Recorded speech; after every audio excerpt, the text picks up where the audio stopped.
Teach me ever to adore thee. May I still thy goodness prove. While the hope I read that endless glory there is more processing power in one of these smartphones than was used to put a man on the moon originally during those Apollo missions. And I believe it, and I'll tell you why I believe it. I have an uncle that's a colonel in the Air Force, and he's stationed in Washington, D.C. He works at the Pentagon. I held a meeting in Lynchburg, Virginia, and so since we were in the same area so close, I took my boys with me, and we went up to see my Uncle Ryan for a few days, and while we were there, we toured the U.S. Air and Space Museum.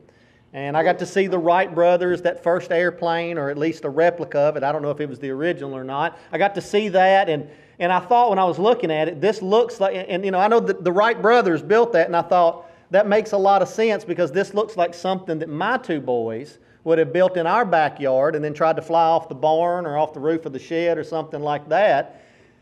And then we got over to the space section, and they had a replica of Yuri Gagarin, first man in space, cosmonaut. And I looked at this spaceship that they used to put him in space, and it honestly looked like a glorified high school science fair project. I was expecting something really amazing, and when I saw it, I thought, I can't believe that man had the courage and the bravery, and I would add the trust in all of his engineers and all of his physicists that were doing and all this stuff, to trust him to get in this thing and allow them to put him on a rocket and shoot him up into outer space. Now keep in mind, no one in the history of the world has done that. You want to talk about faith and courage. And I sat there and I looked at that, and then I thought about what I had read about there being more computing power in this phone. And I said, yeah, I can see that entirely. It was so elementary what they used to put him in space. And I'll add this thought to it too. A few years ago, I held a gospel meeting in a cow pasture called Pograb. Y'all know where Pograb, Tennessee is? I'm from Tennessee, and it took me forever to find Pograb, Tennessee. And it's a church building sitting out in a cow pasture in the middle of nowhere. And the strangest thing happened while I was there. I met a man there who is a retired aerospace engineer who worked with Wernher von Braun on the original lunar project. This was literally one of the men who helped to put a man on the moon. So when I found that out, I drove him crazy. Every meal before services, I was sitting right beside and asking question after question after question.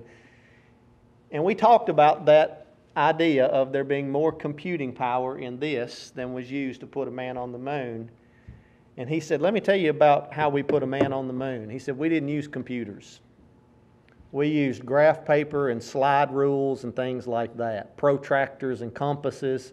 We used just good old-fashioned brain power and mathematics and physics, and that's how we put a man on the moon. It amazes me, and you think there's more computing power in a smartphone than was used to put a man on the moon. But think about where this came from.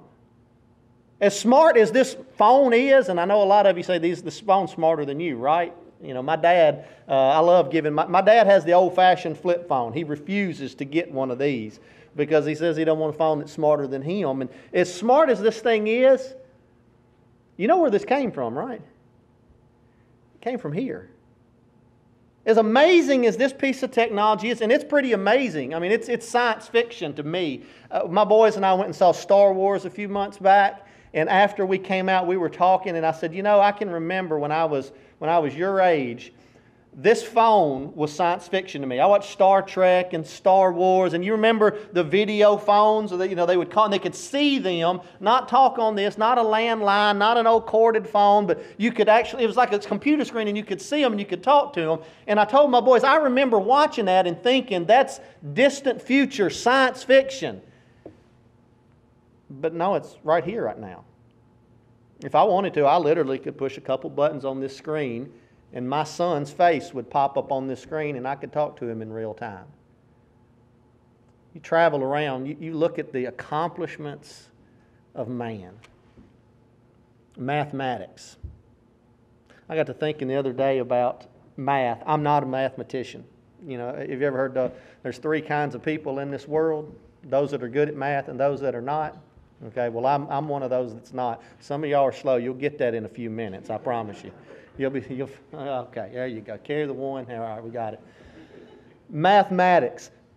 Man invented math. Now, I realize God technically invented it, but I'm talking about man's discovery of it and advancement of it. You think about things like calculus and physics, and there were people who actually figured, they didn't have a textbook that they went to and they learned it and then they applied it. They observed the universe and they figured it out. And then they taught it to other people, and now it's just standard. Architecture, medicine.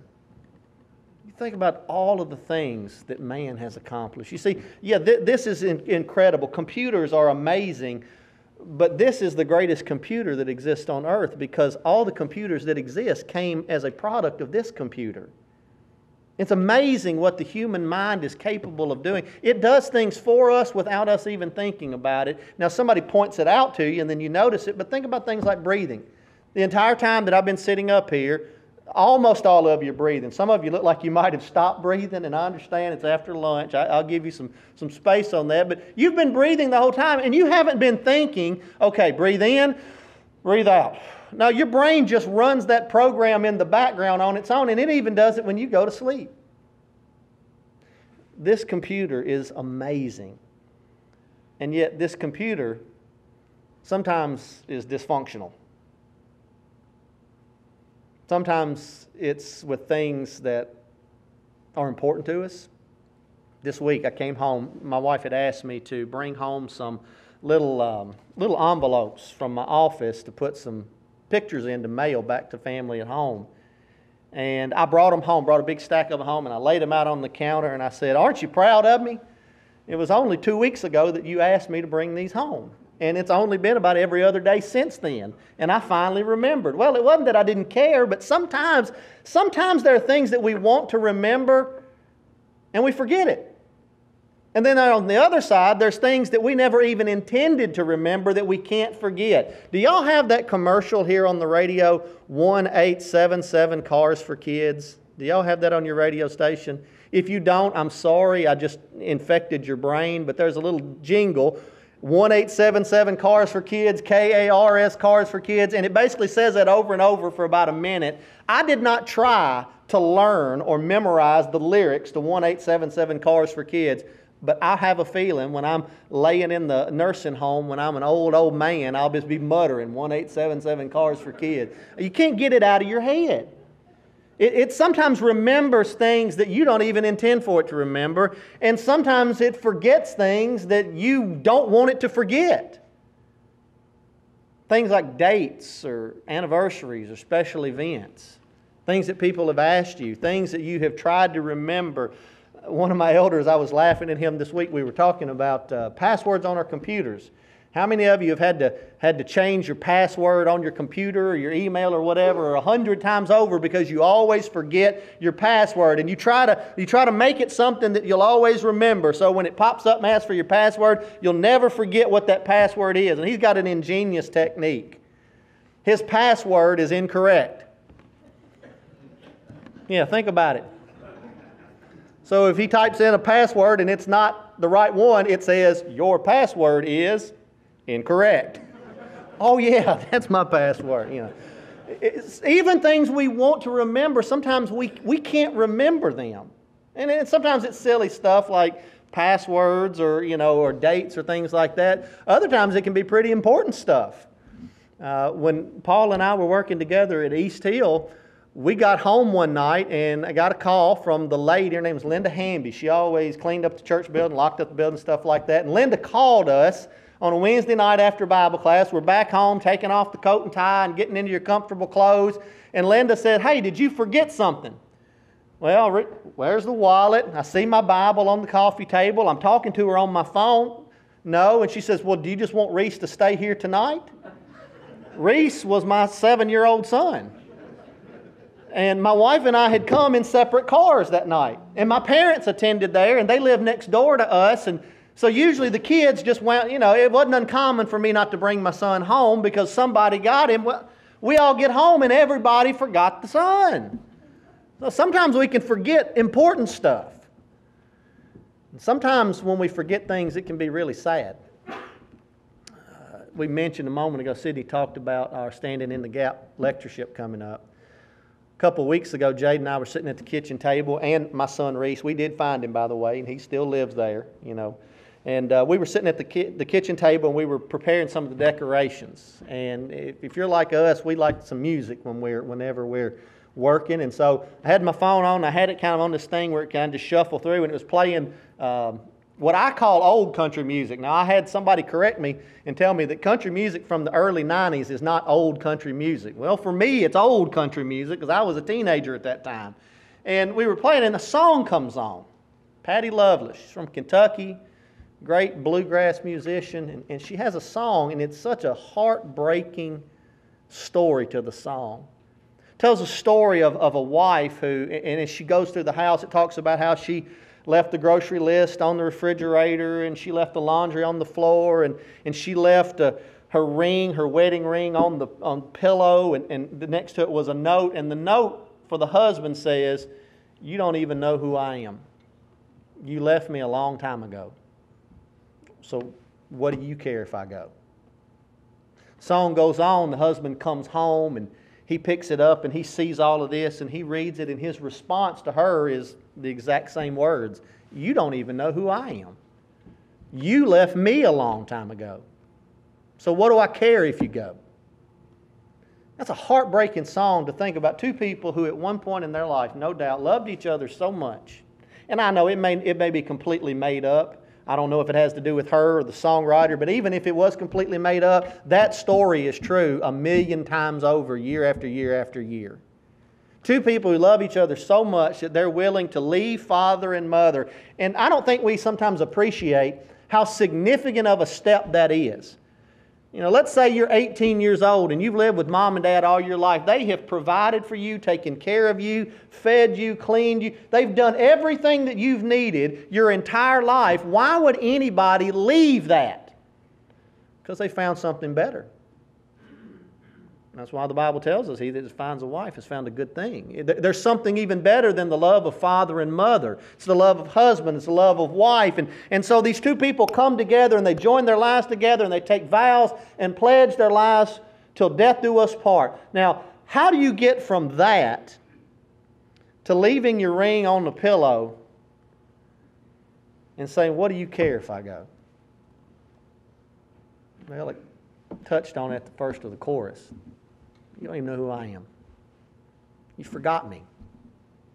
You forgot who I am. You forgot what I mean to you. You forgot what your vows are. You forgot what you promised. And the term that we use in our culture, which is so ridiculous, is we fell out of love. I don't love you anymore. We fell out of love with one another, and so we go our separate ways. And when you hear those songs like that, it breaks your heart, or at least the good ones do. A good song will break your heart. I have a feeling that if Jeremiah was alive today and he wasn't a preacher, he would have written good country music. Because he wrote stuff that will break your heart. There's a reason we call him the weeping prophet. And I understand that a lot of what he wrote, he was weeping as he wrote. But I think there's at least some degree of truth to it that a lot of what he wrote brings tears to our eyes as well. Our brother in the previous hour made mention of Jeremiah 2:32. Asked the question about can a young maiden forget her attire, or can a bride forget her ornaments? And that's obviously a rhetorical question. The answer is no, of course not. And if you've ever spent any time around ladies and you bring up the topic of their wedding, it's unbelievable the explicit detail with which they can recall every event. They can tell you who sat where at the reception. They can tell you where they got this that they wore and what type of flowers it was and who did it and the font on the invitation. They can tell you every little ornate detail about it because it's an important event to them. So when Jeremiah asked that question, can a bride forget her ornaments? The obvious answer is no, she can't. And that's what makes God's next statement through Jeremiah's mouth so heartbreaking? But my bride. I know he says my people, but I mean Israel, he makes that reference over and over and over throughout Scripture. He refers to Israel as his bride. My bride has forgotten me more days than I can even remember. Days without number. Now you want to talk about a heartbreaking song. Heartbreaking idea. If he was talking about the Philistines or the Egyptians or the Assyrians or the Babylonians or any of it wouldn't be as bad. I mean, yeah, it would be sad, but not as sad because to be honest with you, those people never knew God anyway. Now, not for all the history, at least going back for ancient times. They didn't know God. They served all these other gods. They worshiped the sun. They worshiped the beetles. They worshiped crocodiles. They worshiped everything except for, they didn't know God. So to think that they don't know God is not that big of a deal. They never knew God. But he's not talking about pagan nations. God's talking about his bride. Imagine the pain that you would feel. Maybe some in this audience have felt it. Your husband, your wife says to you, you don't even know who I am. And I'm going to go. I don't know that there's much more in life. I know there's a few things that probably rival it. I don't know if there's much more in life that could hurt a person or cut a person more deeply. And let me tell you something. If we feel that kind of pain with the loss of that kind of relationship, can you imagine how deeply it wounds God at the idea that his bride could forget him? And that's what we're dealing with. Forget not the Lord thy God. Well, you talk about those important things you think you'll never forget. Surely that would be one at the very, very top of the list, okay? Don't forget to take your medicine. If you take blood pressure medicine or if you're diabetic or anything like that, that medicine can literally be the difference in life or death. And so, that's way up there at the top of the list of things. All right, I'm never going to forget this because literally my life depends upon it. As important as that is, you would think that God, who we're told in Acts 17, it's in him that we live and move and have our very being, our literal existence depends upon him. You would think that that would even trump something as important as life-saving medicine. And yet again, his bride, his people, not the heathens, not the ungodly, not the pagans, his people have forgotten him. Now what makes this really, really tragic is this never should have happened because God warned them from the outset to protect this from happening. If you've got your Bibles, I hope you'll open to Deuteronomy 6. We're kind of going to bounce a little bit between chapter 6 and chapter 8. I like the book of Deuteronomy. I think it's neat. I like the name of it. Second law, Deuteronomy, second law. It doesn't mean it's not a second law in addition to the first one. It's just a second giving or a second telling. It's a rehearsal of the law that was at Sinai. God gave it to his people, but now a whole generation has passed. 40 years have passed. They're preparing to go over Jordan and enter into the promised land, something they've been looking for so long. And before they go in, God has his spokesman Moses go before the people and warn them and tell them and prepare them about some temptations and dangers and threats that they're going to face when they get in the land. And one of the most significant threats is the very one that Jeremiah was weeping about so many hundred years later. Forget not the Lord thy God. If you're in Deuteronomy chapter 6, I want you to pick up with me in verse number 10. God says, "It shall be when the Lord your God shall have brought you into the land which he swore to your fathers, to Abraham, Isaac, and Jacob, to give you great and goodly cities which you built not, houses full of all good things and that you filled not, and wells that you didn't dig, and vineyards and olive trees that you didn't plant. When you'll have eaten and be full, then beware." Beware, that's a warning. You ever been door knocking and you see a sign that says, "Beware of dog"? Warning signs exist for a reason. I always laugh and say, like if you ever looked up at the back of a shampoo bottle, if you look closely at the fine print, it says "for external use only." Do you know why that's on the shampoo bottle? Anytime you see a warning or a caution, that means somebody's done this. And the lawyer said to make sure we don't get sued like McDonald's for having hot coffee. And we got to put hot coffee as, caution, coffee is hot. In other words, somebody didn't realize that and apparently turned it up and drunk it, So they put the warning label on it. Hey, caution, beware. This is external use only. God is saying to His people, beware. When you get into the land and you get settled and you start enjoying your life, beware, warning. This is when you need to be cautious.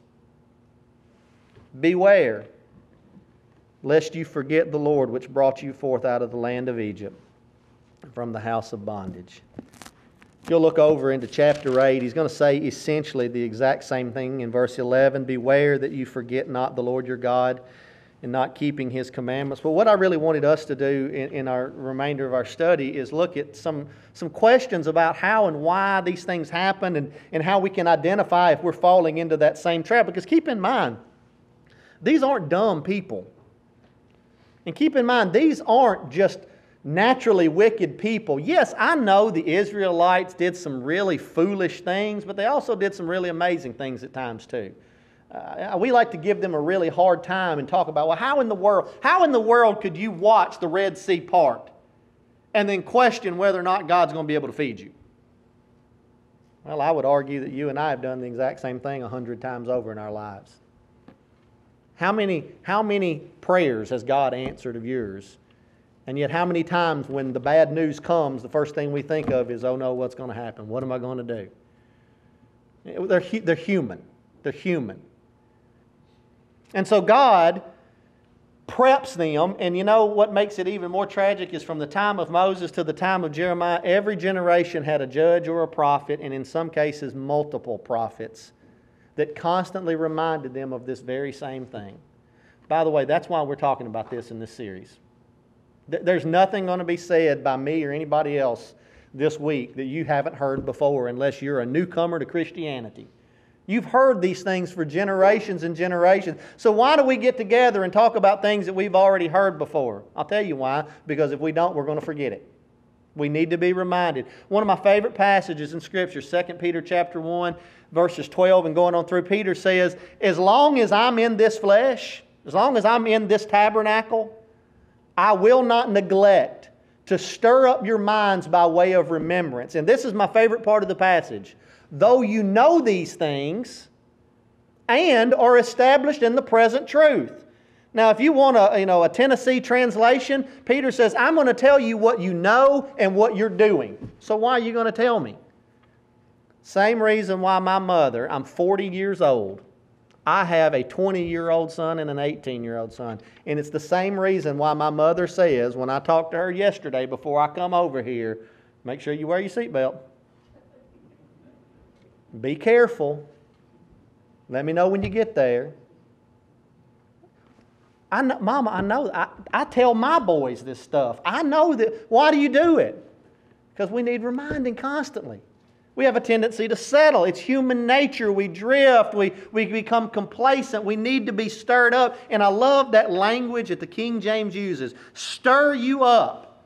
Because the idea is things tend to settle to the bottom and they need to be stirred up again so that they don't settle.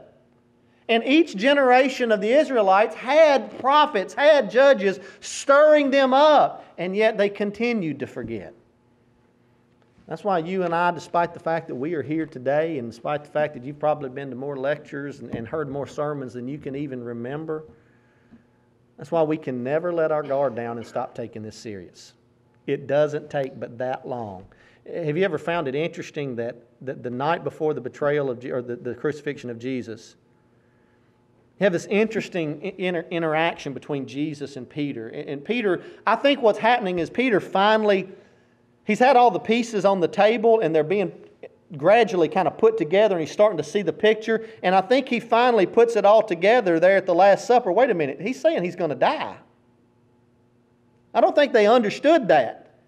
I don't know why, because Jesus told them that over and over and over, but they didn't want to hear it. They were like we are. They heard what they wanted to hear. But finally, they're like, wait a minute, you're going to be betrayed and arrested and die. Peter says, and I'll give you the Tennessee translation, over my dead body. And And I believe he meant every single word of it, without a doubt. And I think what he does in the garden is proof of it. They come to arrest Jesus. I don't know how many people came. I feel confident that there would have at least been 12 of them, because they are thinking Jesus has got 12 people with him. And I imagine that when they came to take Jesus, they presumed they're going to have a fight. So I imagine that they brought several folks there with them. I know the word that is used to reference to that mob can refer to literally hundreds of soldiers. I don't think it's probably that many, but I bet they came ready for a fight that night. And when they want to take Jesus, what does Peter do? He takes that one sword that they've got, and he goes at them and goes to swinging. He's ready to fight to the death for Jesus. It won't be before the sun comes up, and he will have already forgotten that he knows the Lord. That's how quick it can happen.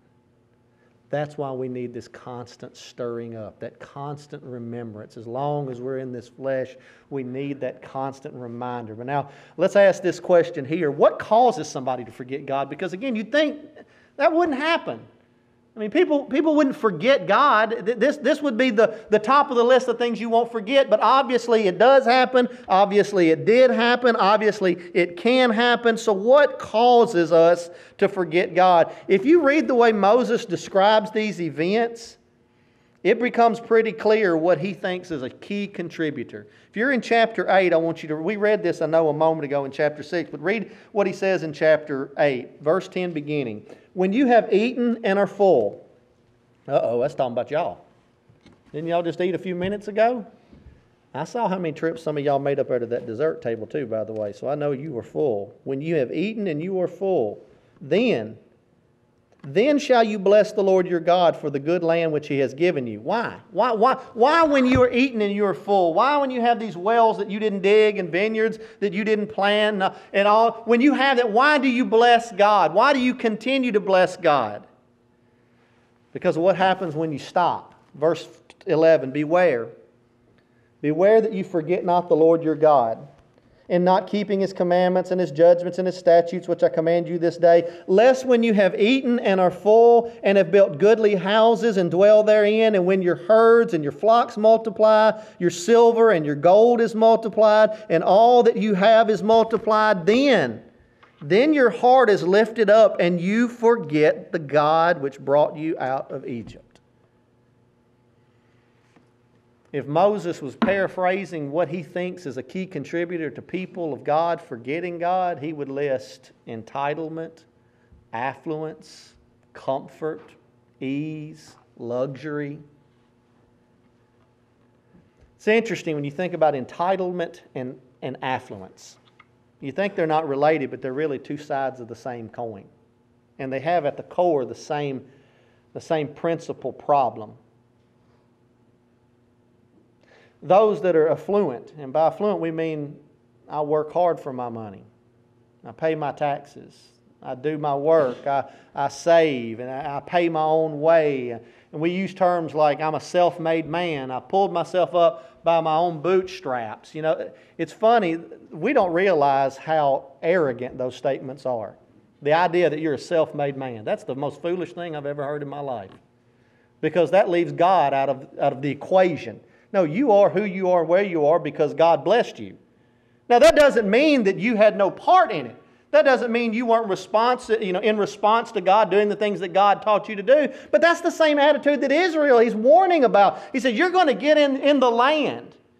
And you're going to start thinking that you're here because of how good you are. Now, by the way, why does God bless Israel?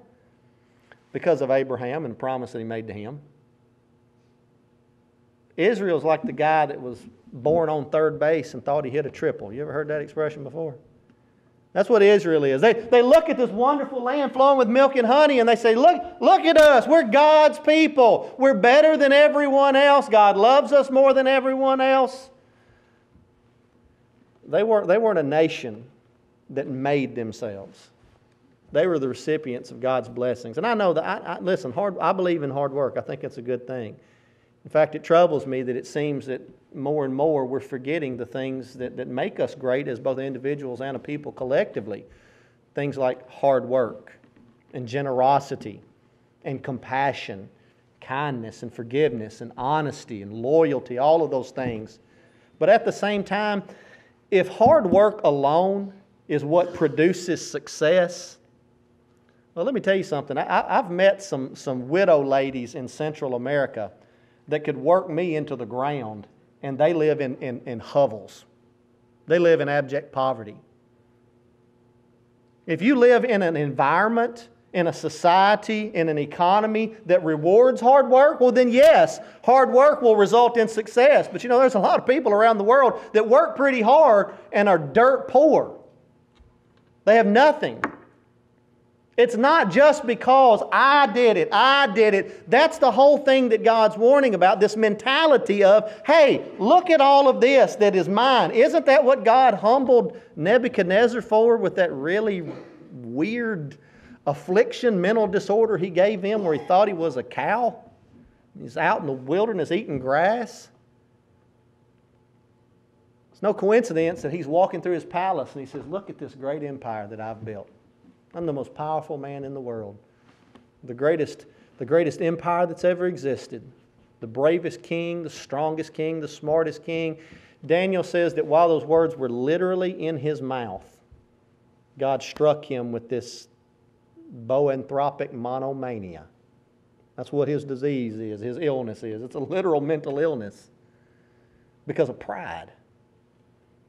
He's warning Israel, when you get in the land and you're full, and life is easy and life is comfortable and you've got wells of water, but you didn't have to dig them. They were given to you. And you've got vineyards full of fruit, but you didn't have to work the fields or plant them. They were ready for it. It was a land flowing with milk and honey. It wasn't a land with the potential for milk and honey. It was already established, and God said, I'm giving it to you. Why? Because we're so good? No, because I'm so good. And because I promised your father, Abraham, that I would bless his people, his descendants.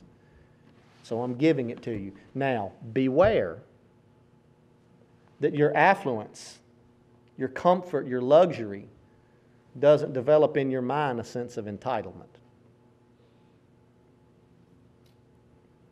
A lot of people criticize and I mean, we say a lot of ugly stuff about taxes and social programs and things like that. And I've heard things said about welfare from pulpits that made me just absolutely embarrassed. I'm glad we have those programs. I'm glad we have those programs. And I'm glad to pay my taxes to help fund those programs. Because I realize that everything that I have, my God gave to me. Now, there's a danger also in that. Just like there's a danger with affluence. To think, well, I earned this. This is my money. I deserve this. There's also a danger of having an attitude of entitlement when things are given to you. Of thinking, well, I just deserve this no matter what. Israel also had that same attitude as well. See, they had both problems. They didn't know how to be abased, or abound, and they didn't know how to be abased. Paul said, I know how to do both. I have learned in whatsoever state I am, therewith to be content. Yes, if God blesses me with abundance, I know how to handle that and not lose my head over it. And if God sees fit to cause me to go through difficult times, well, I'm not going to lose my trust in Him or my faith in Him. I'll suffer and I'll go through and I'll stay faithful. I've learned how to do that. I don't know that Israel ever learned how to do that. And that's what was leading to them forgetting God. History shows us that it is a rare thing for God's people to maintain faithfulness through times of prosperity, at least for very long. Now, this is where you and I really need to beware. I know that there's problems in the church. I know that. I'm not blind. I'm not a fool. But I also know I don't think there was ever a time when there weren't. Do you remember a time when there weren't problems in the church? I know I read in my Bible that these guys are warning about things that they see creeping in. I think that's been in every generation. Here's what concerns me far more than that stuff. Things have never been better for the church than they are right now. We dwell in buildings that we didn't have to build, of luxury, ease, and comfort. We have more spiritual things available to us than any generation of Christians who have ever lived. I don't just have a Bible on my phone. I've got every translation of the Bible on my phone. I've got Greek text on my phone, Hebrew manuscripts on my phone. I literally have, within the few clicks of a button, access to some of the most brilliant scholarly minds throughout the history of mankind and what they have to say about the Scriptures. We have men's days, women's days, youth days, marriage retreats, singles retreats, divorce care, widow care, financial peace seminars. We have gospel broadcasting network. We have it on the radio. You can literally inundate yourself with spiritual things constantly. But let me ask you a question.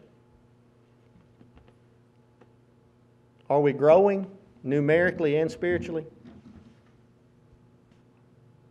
Typically, I think we're all in agreement, no, we're not.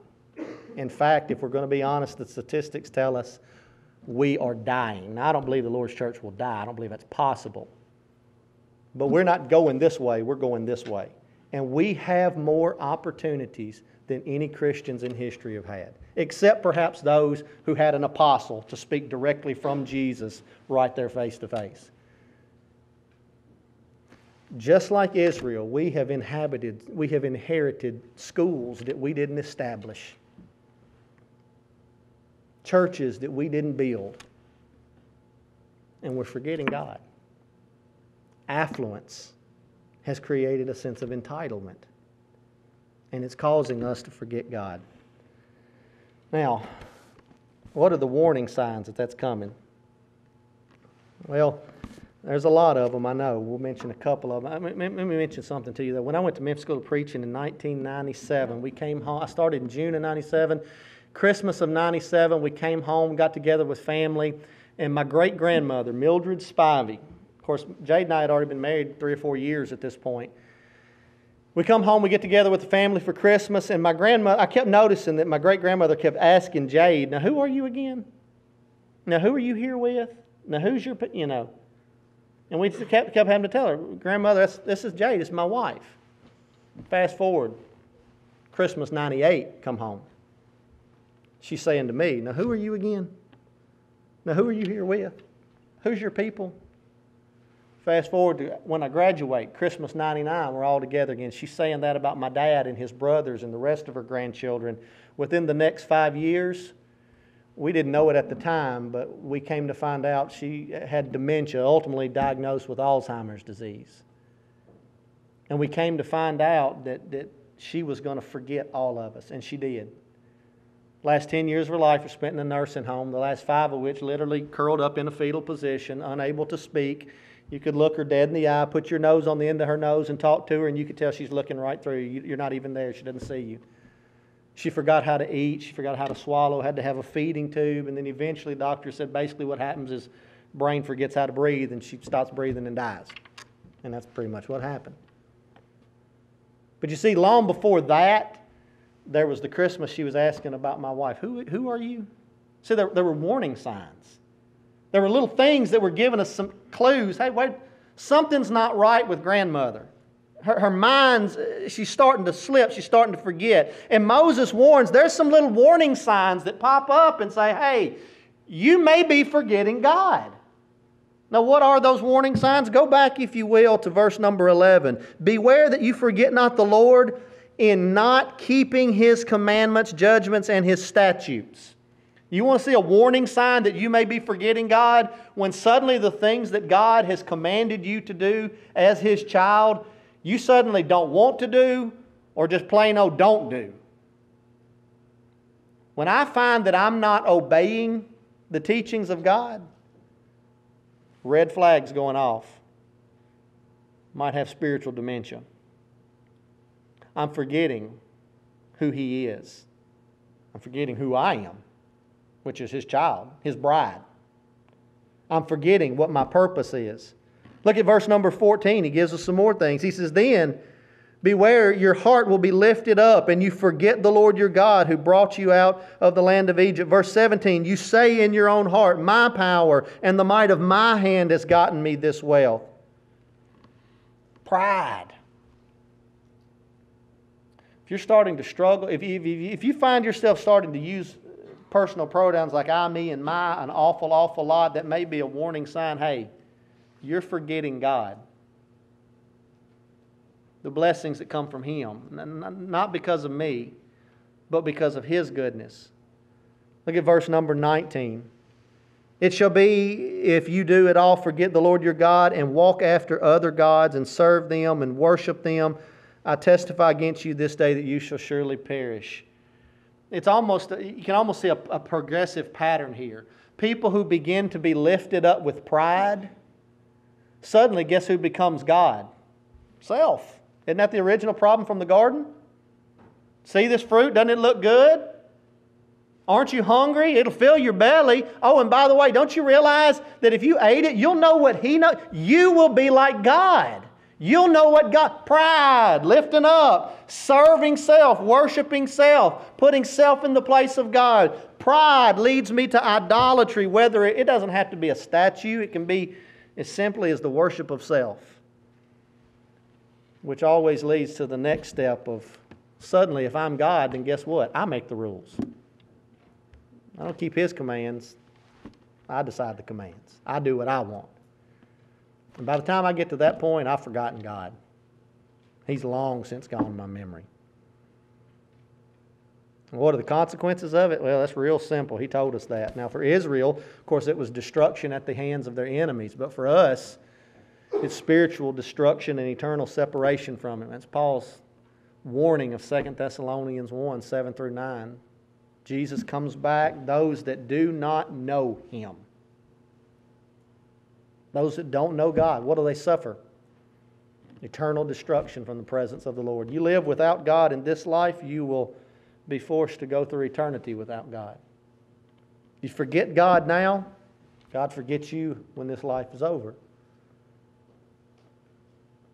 The real question that needs to be asked is, quite simply, what can we do about it? I mean, maybe I've recognized some of those little things. I've noticed some of these things. And it's concerning me that maybe I'm drifting in the wrong direction. Maybe I'm not where I should be. What can we do to ensure that we don't forget God? Well, there's a whole lot of things, but for time's sake, I'll only toss out a couple of them. One of the things that Moses seems to build into this warning is, bless God for what you have. Don't stop. Don't forget doing that.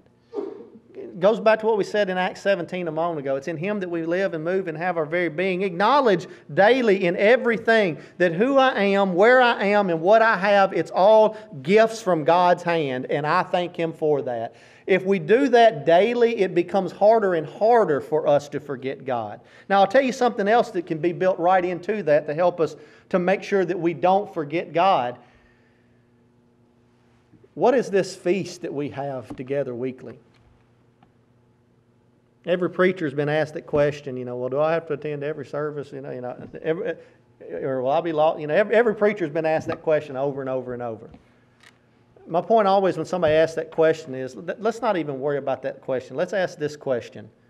Why would I not want to draw near to God and His people around His table to remember what He's done to me? If I don't want to do that, there's one of my warning signs that something's not right. Now, it might be something that's wrong with me. It might be something that's wrong between me and a brother. There could be a lot of reasons, but something's wrong there. Because the entire purpose of our coming together, Acts 20 and verse 7, why did the disciples come together? Upon the first day of the week, the disciples came together to break bread. Acts 2, we're told over and over and over, they continued steadfastly in the apostles' doctrine and in fellowship and in breaking bread and in prayers daily and house to house. They wanted to come together. Our assembling together on the first day of the week around this memorial table is a good way to never forget. At least one day a week we're coming together and reminding one another of who we are, how we got here, who is responsible for all of it. I know one thing that does it for me. When I was at East Hill, one of our song leaders used to lead this song all the time. And I went to him one time and asked him, I said, please don't lead this song before I get up to preach. Because I don't like getting up with tears on my cheeks and my voice quivering before I get, you just ruin my whole sermon. And it's the song, Remind Me, Dear Lord. Y'all have that one in y'all's songbook? If you don't, you need to. It's a good one.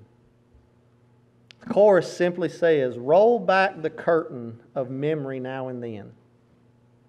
Show me where you brought me from and where I could have been. Remember, I'm human, and humans forget. So remind me, dear Lord.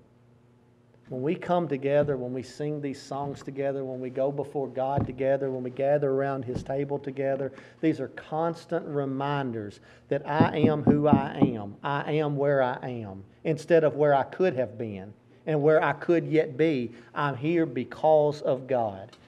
Not lifted up with pride, but bowed down with humility, that He would look upon me and say, I want you to be my bride. How in the world could I ever forget Him? Well, it happens. And if we're not careful, it'll happen to us. I hope the things we've talked about this afternoon will help us at least push off the thread of forgiveness for just a little while longer. Brethren, thank you all for your time. Enjoy getting to be here with you. Teach me ever to adore Thee. May I still Thy goodness prove, while the hope of endless glory fills my heart with joy and